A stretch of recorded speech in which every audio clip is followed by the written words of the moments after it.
Hello and welcome to the Next Gen Racing YouTube channel for our feature video this week, where you'll join myself and Jack to preview one of the UK's biggest horse racing festivals. It's summer, it's glorious. This is the Qatar Goodwood Festival 2021.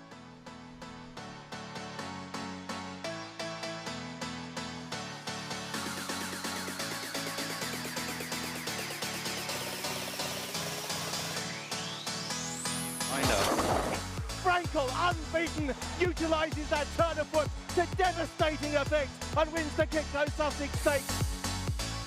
And Brown Panther will win the Artemis Goodwood Cup for Andrew Black and Michael Owen. Solo on the run to the line is too good. Big Orange sticking his big neck out is just in front, and Big Orange maybe. This is a new sprinting star, and Batos giving them a right bashing. And up towards the line is a fourth King George Qatar Stakes. Again, it is Stradivarius in the Qatar Goodwood Cup. It'll be 3 Goodwood Cups in a row. Stradivarius creates history.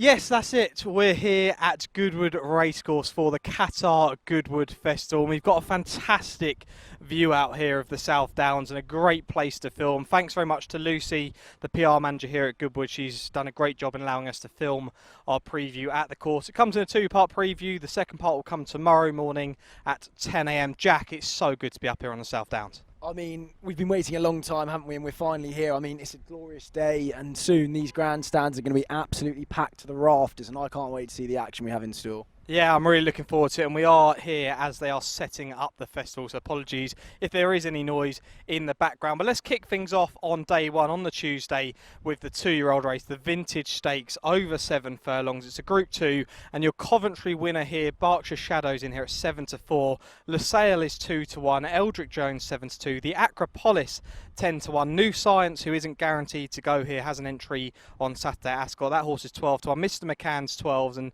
16-1. And bigger the rest. Jack, I'd actually quite fancy New Science if New Science was running here. By the time this preview's up, the horse may have gone and won at Ascot. There's no guarantee here. But for yourself, does it all revolve around the two at the top of the market? Yeah, I think it has to. I mean, I'm the same mind of you. I'd be fancying New Science if he did come here. I mean, hopefully he does go to Ascot for them, because I think over good to firm ground, I think he's going to take the world of beating. Of course, he beat Reach for the Moon quite comfortably on debut. But yeah, I think it's completely between the top two in the market. Berkshire Shadow is bred to appreciate this step up to 7 furlongs. I mean, I know he had almost the golden highway down the near rail at Royal Ascot, but I do think this 7 furlongs is going to be perfect for him if he doesn't have a hard luck story, which I think it's harder to get a hard luck story over 7. So I think he'll be okay. I mean, obviously over 6 you need that rail almost, but he won't have to have that. I think he's the classiest in the race. Lusail wandered around a bit in the closing stages of the July Stakes. I mean, up the hill there, 7 furlongs, a little bit of a question mark for me. I think he'll be better over 6. So yeah, all revolves around Berkshire Shadow. 100%, and I'm in the same opinion as Jack here with Berkshire. I think the step up to 7 furlongs is really going to suit this horse. Even Oshin has said that. I'm going to go full Jack Dawling now. I wouldn't often do this with the stats, I like but the sound of this. 9 of the past 12 winners were favourites in this race. 12 of the past 12 winners, they were in the top 3 in the betting. I just think that this horse matches up to absolutely everything. I think the one thing this horse doesn't have is the fact that it hasn't ran over the trip yet, but has had 2 wins to his name, and I think he's a really, really classy animal. So it's going to be Berkshire Shadow for myself and Jack in the opener at Goodwood.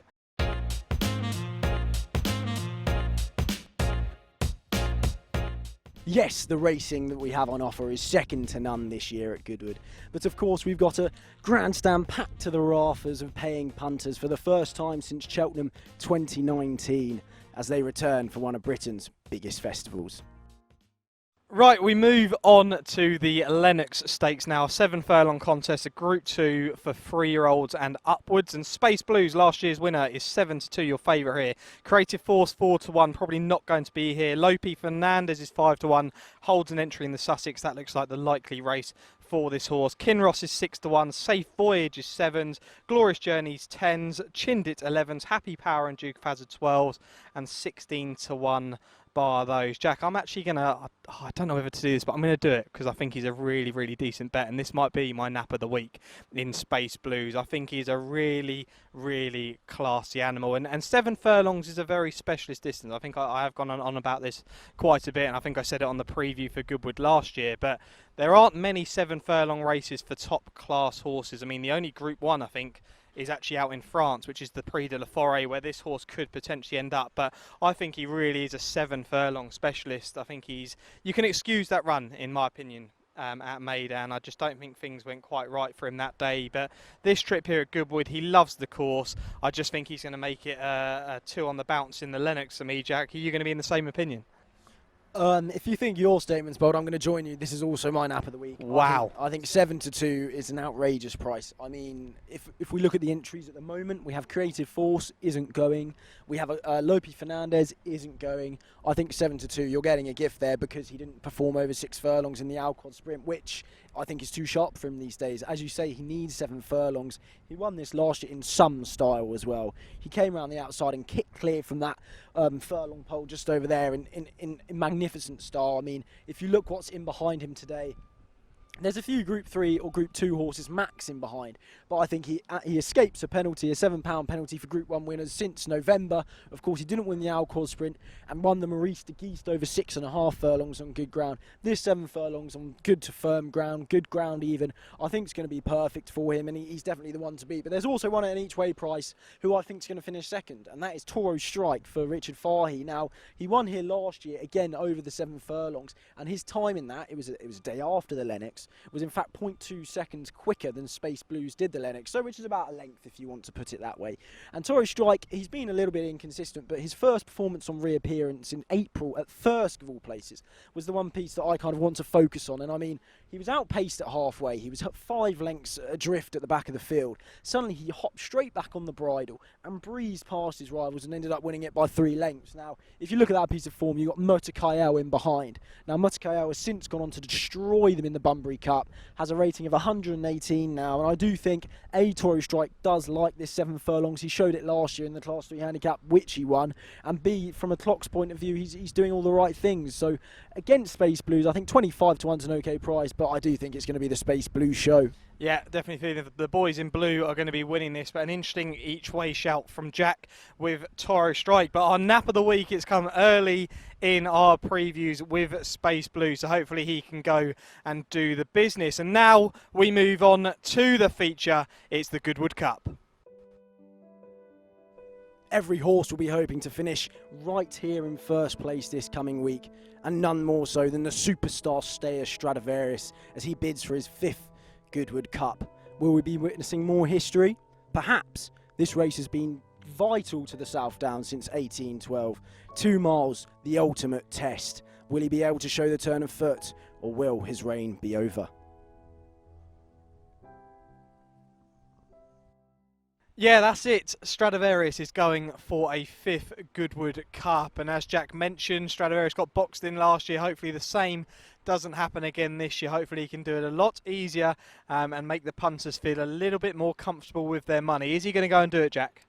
Yes, I really hope he is. I mean, especially now Subjectivist has been pulled out. There's a lack of competition in behind. I mean, everything's a bit of a muchness. Spanish Mission was 6th in this last year. I think Trushan, as you said, will want the softer going. And for me, I just hope Frankie decides to post Stradivarius a bit wider and let his turn of foot and his class do the talking.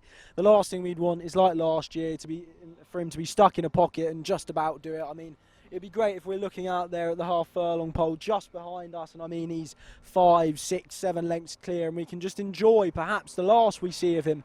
Who knows when he's going to retire? I mean, it will be going out on a bang, and hopefully we can look in the bar there and there are 5 Goodwood Cups. But I mean, I still think he's vulnerable. It's the first time of his 5 attempts that he's arriving on the back of a loss. Of course, he was 4th in the Ascot Gold Cup, didn't get any kind of a run, and I mean, it was too late at the 2 furlong pole. He quickened up to an extent. But I mean, Frankie was in his drive early and couldn't do much other than that. And for me, I'm going to stick with my boy Naef Road. He's been knocking on the door, I think it's fair to say. He's had his 2 runs at Goodwood, won the Gordon Stakes in 2019, finished second in this last year by a length, let's not forget. He looked like he was going to give Stradivarius a bit of a worry. Yes, he was beaten 9 lengths in the Ascot Gold Cup by Stradivarius, but last year he was beaten 10 lengths by Stradivarius in the Ascot Gold Cup and still finished second. 2.5 miles is just too far for him. I think 2 miles on quicker ground at 40-1, I wouldn't be surprised if he grabs second. Okay, yeah, fascinating. I mean, Stradivarius, he's currently a 4-5 favourite. He is a short price, I'm sure. A lot of punters will be doubling him up with someone like Poetic Flair, or maybe even our Nap Space Blues. You could be doubling up with him on day one. But yeah, he's 4-5. He's a short price. It's not something that you'd want to be backing as a single for sure. But he's a really classy animal. I think he has the ability, you know, to go 4 wide in this race and still win it. I just hope that Frankie doesn't go for the Golden Highway down the rail. There really is no need for this horse to go that way. I'm just hoping he can go and do the business. I think the each way angle for myself would be with Aram Naveen. Aidan O'Brien's got 4 or 5 left in the race at the moment. And I think Aram Naveen too far in the Gold Cup. I think the Curragh Cup over a mile 6, he did look very impressive from the front, but I think 2 miles could become his optimum trip. I think 33-1, he could be the each way player in the Cup. So we've both got an each way shout. We both hope that Stradivarius can go and do the business, and Frankie Gosden and Bjorn Nelson can take home that illustrious prize. On to day 2 now, the Wednesday, and we'll kick things off with the Group 3 over 7 furlongs. That's the Whispering Angel Oak Tree Stakes. Your favourite at the moment is Just Beautiful, 9-2. Light Refrain is 6-1. Highfield Princess is 7s. The Dream is 7s. Happy Romance 15-2. Lavender's Blue 8. Double or Bubble 8. Sacred is also 8.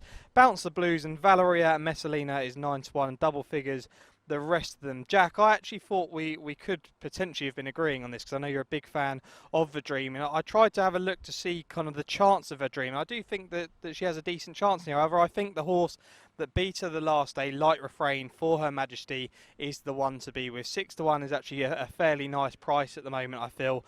I just think that the Dream, what was it, 2.5 lengths that day? I'm just not sure that horse will be able to overturn that. I think at Ascot, I think it just didn't really suit this horse. I think the quicker going is required, and Marquand has already been jocked up on this horse. I think he will be riding a winner for Her Majesty. Are you going to be with the Dream here, Jack, or are you going to be leaving her for someone else? I am, yes. I'm going to be with my beloved Verdream. I mean, Light Refrain and Verdream, I think that Summer Stakes at York's a cracking piece of form to look at. And of course, Light Refrain gets a £3 penalty for that. So Verdream's got £3 in her favour. She didn't get all of the clearest runs that day, but I mean, she was third on soft ground in the Jersey Stakes. That was a terrific piece of form, of course, up against the Colts for the first time.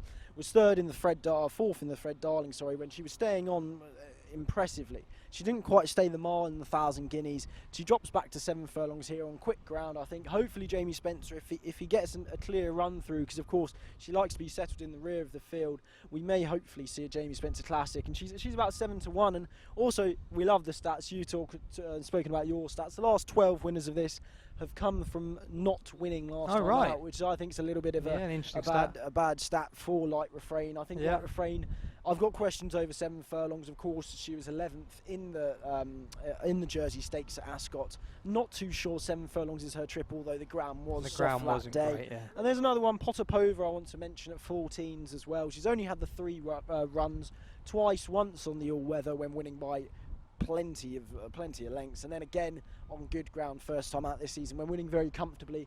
Then she was set the assignment in the Coronation Stakes on heavy ground, didn't like the ground, returns to 7 furlongs today. Ryan Moore's already been jocked up, and I think at 14-1 she's an okay price, so I think she could perhaps be an avenue to look down, but for me it'd be the Dream at 7-1. Okay, there's every chance then that the Summer Stakes runs at York could be decent form for this race. You may see the 1-2, potentially Jack and I have called the forecast there. Light Refrain and the Dream are both fancies for ourselves.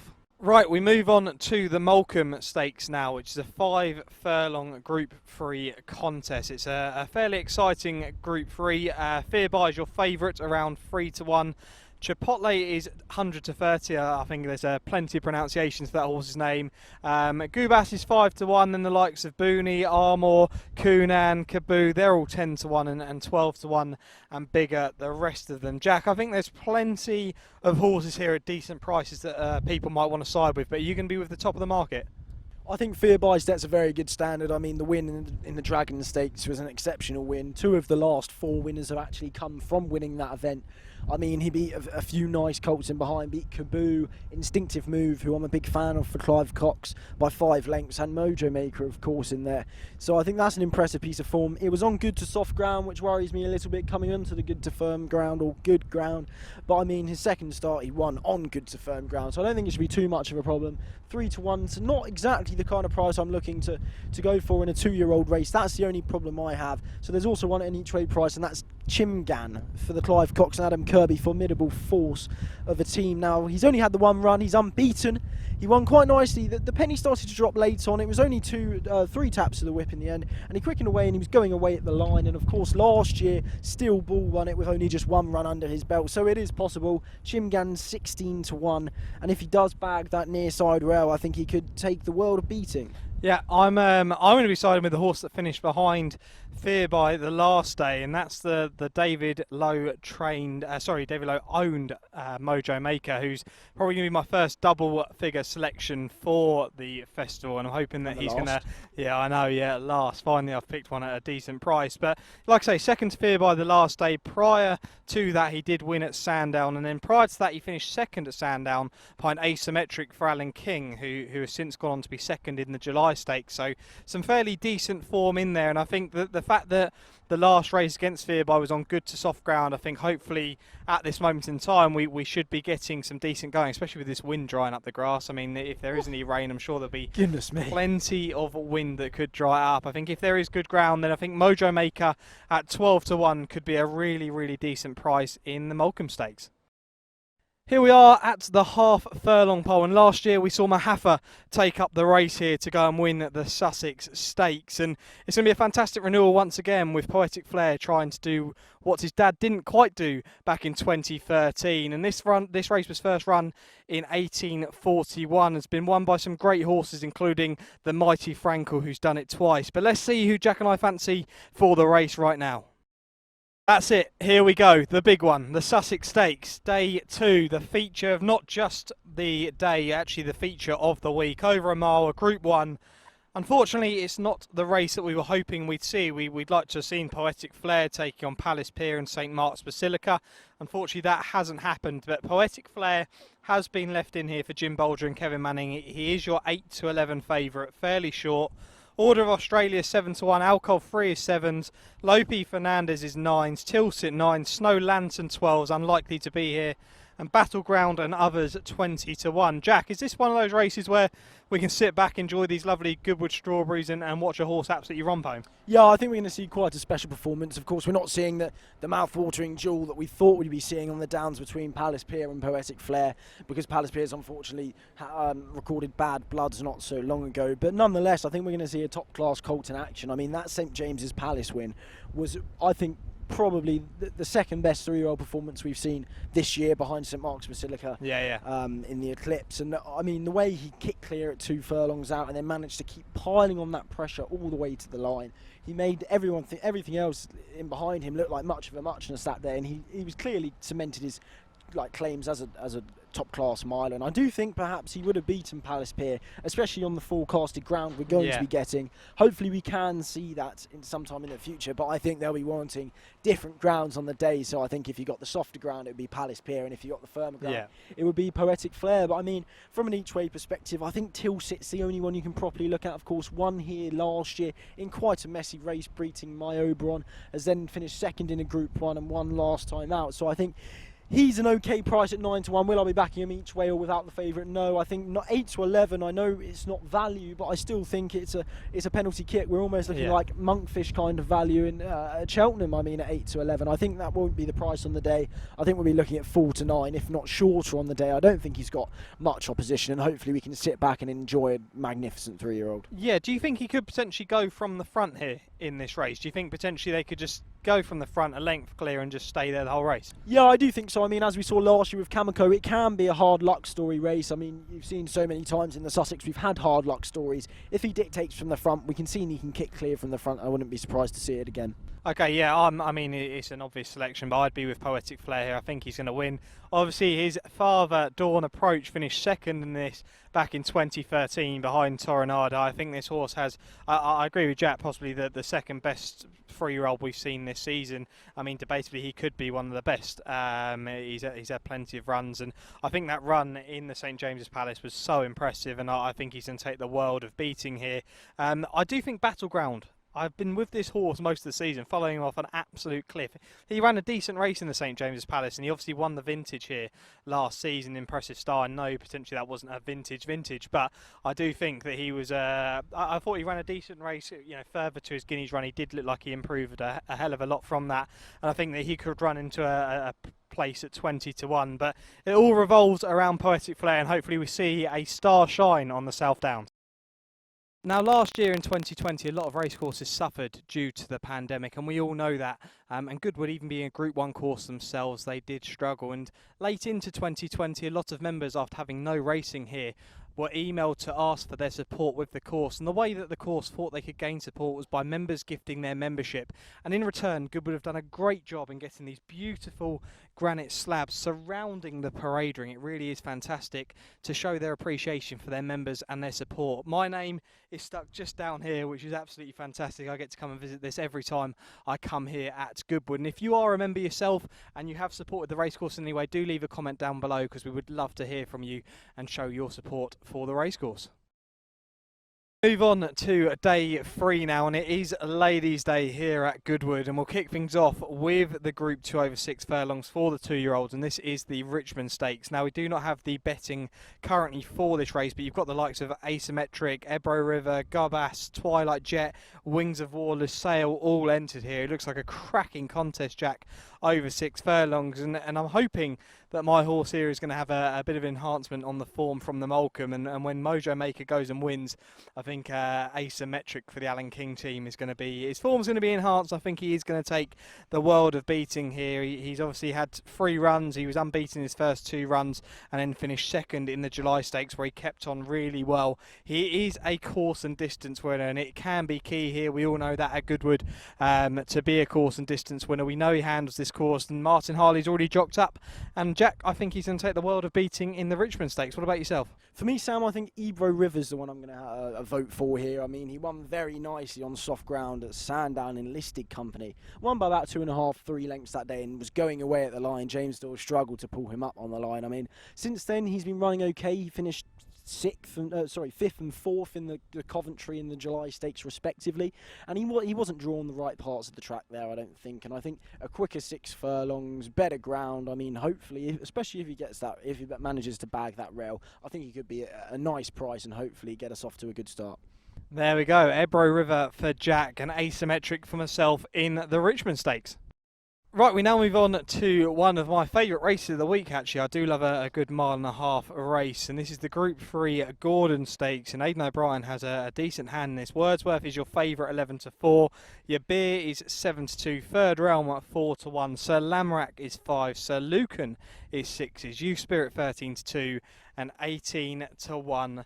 Bar those. Your Beer, Your Beer, Your Beer. It's going to be the William Buick show this week, I think. Obviously, hopefully he'll have a Space Blues in by the time he's riding Your Beer. But one thing about this horse, we've got to remember, he has also run here. He ran behind Lone Eagle in the Cocked Hat Stakes. I know the ground probably wasn't suitable that day. Jack and I both said after the race that as soon as the better ground came about, this horse would run a decent race. And he has been gelded since. And since then, he's run a decent race in the Bahrain Trophy, beating Mandu by 2 lengths and Dancing King by 5 lengths in that race. And I think Dancing King could actually enhance the form on the Wednesday. I think he's going to take a hell of a lot of beating in the handicap on day 2, I think it is, in the opening race. I think he's got a really decent chance. And know the Johnson team are fairly sweet on this horse. You've got to remember a couple of years ago they won this race with Sir Ron Priestley, that handicap, and he's obviously gone on to much bigger things. So do look out for Dancing King, but I think he's going to enhance the form of Your Beer, and I think 7-2 is a fairly nice price, Jack. What about yourself? Yeah, in complete agreement. I'm a big fan of Yubira. Of course, it was third in the classic trial behind Alan Kerr and Adayar, and to say that form's been franked is a massive understatement. I mean, he was second here again, didn't like the ground, as you said, and took the step up and trip to a mile 5 last time out in Newmarket in the Bahrain Trophy and absolutely relished it. I hope the step back isn't going to be a tad sharp for him, especially now we've got the good ground. He'll prefer the ground, but I think he'll probably prefer a mile 5, even a mile 6. Nonetheless, I think 7-2 is a good price. Wordsworth was a distant second behind Hurricane Lane in the Grand Prix de Paris. Salamarak was a little bit disappointing at Royal Ascot. Can't really be backing him, I don't think, and I think hopefully 7-2 about Yubir can double up with the Space Blues double. That's it, yeah. Hopefully a Godolphin double for you guys there. 7-2, a nice price about your beer in the Gordon Stakes, who Jack and I both fancy. And we now move on to the highlight of day 3, and it is the Nassau Stakes. Now it's time for the fillies and mares to take centre stage as we have the Nassau Stakes over a mile and a quarter. Last year the marvellous Fancy Blue did the business. This year we have Adaria, Joan of Arc, Thundering Nights. Who's going to take the spoils? Yeah, great feature there from Jack with regards to the Nassau Stakes, and it's a Group 1, just over, well, it's just under a mile and a quarter. It's a really fantastic Group 1 this. Daria is your favourite, 5-2. Snowfall is in here at 7-2, she won't be going. Snow Lantern not guaranteed to go either, she's 4-1. Lady Beaufort should be going here, that horse is 5-1. Love is 5-1, she won't be here, hopefully she would have won by now in the King George. Joan of Arc is 11-2, Wonderful Tonight 13-2, unlikely to take her place here. Mother Earth 7s, Santa Barbara 7s, that Aidan O'Brien pair unlikely to be here. Thundering Nights is 8-1, a decent price about her. Byra, the French Raider, is 9s and double figures bar those. Jack, I'm sure a lot of people are going to be looking at this weekend with strong eyes with regards to Daria and potentially the form boost with regards to Love and the likes of Armory in there.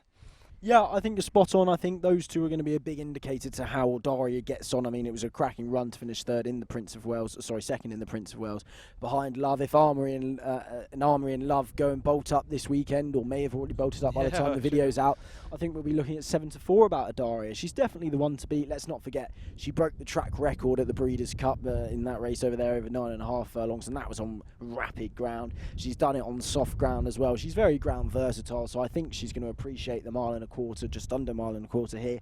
But I mean, that's reflected in her price. She's very short. She has to give weight away to Joan of Arc, who of course comes from the Prix de Diane, as Fancy Blue did last year when winning this. So Aidan O'Brien last year, remember, Fancy Blue last year, which could be a Joan of Arc coming from the Diane back here and winning. Yeah, so Aidan O'Brien's had this on his mind for a long time, hasn't he, with Joan of Arc, and he's turned away the likes of Santa Barbara, Snowfall, some decent contenders to send Joan of Arc here. But for me, I think the each way play is going to be Thundering Night should she go here. Now, of course, she won the Pretty Polly Stakes not too long ago in Group 1 honours, beating Santa Barbara whilst giving her £12. And now Shane Cross will probably be a bit angry with the ride, because he definitely opened the door for Santa Barbara to come and beat her. Was she good enough? And Thundering Night has kept on very nicely. Now, of course, she had to give her £12, as I said, and Santa Barbara's gone on and won the Belmont Oaks in some style. We're not getting the easiest of runs, is fair to say. So I think perhaps 7-1, 8-1, each way about that is an okay alternative to a strong favourite. Okay, yeah, I mean, the form that also ties in here is the Falmouth Stakes form. Obviously, your beloved Primo Baccio was in that race, who you said would have gone and won it, and is still the best filly miler, according to Jack. So look out for Primo Baccio moving forward. But it was a really decent race, Jack. Snow Lantern obviously won it. She's probably not going to go here. I know they've looked at a race in France. There is a chance, but I think she'll probably go there. But Lady Beaufort is in here, who did run on really strongly, and I think that they do think that 10 furlongs will suit. Yeah, I think you're spot on. I mean, especially a quick 10 furlongs, I think she's got a decent chance if she finds one or two too good, especially as a 5-year-old giving away that weight. I'm not too sure. Yeah, it's going to be a fantastic race. I'm with Daria. Hopefully, like Jack said, Love and Armory have done some justice to the form and really helped the horse's chances. I think the trip is going to be absolutely perfect. And she did come there with a winning run at Ascot in the Prince of Wales, and I do think that she is fairly classy. So, yeah, Daria for myself, and Jack's got a nice little each-way squeak with Thundering Nights in the Nassau Stakes. That's it for our preview of the first 3 days of the festival. Like I say, you can join us tomorrow at 10 a.m. for our previews of the Friday and Saturday. But the first 3 days are going to be absolutely cracking. Sensational, Jack, isn't it? Yeah, I mean, I'm looking forward to it. As we've gone through, there's some great stories to be made. We've got Stradivarius, Poetic Flair, and of course perhaps Adara in the Nassau. So I mean, there's plenty of great racing. Great to see a capacity crowd going to be back, filling the grandstands to the rafters. And I mean, hopefully at the furlong pole we'll be seeing Stradivarius kick 5 winding lengths clear. That's it. Hopefully we see some decent performances down here on the track, and I'm honestly, I cannot wait for a couple of days time to be here to see it all unfold. But thanks very much for watching. Subscribe if you haven't already, give the video a like, comment down below with your best bet on the first 3 days of the festival, and we will see you tomorrow morning. Thanks for watching.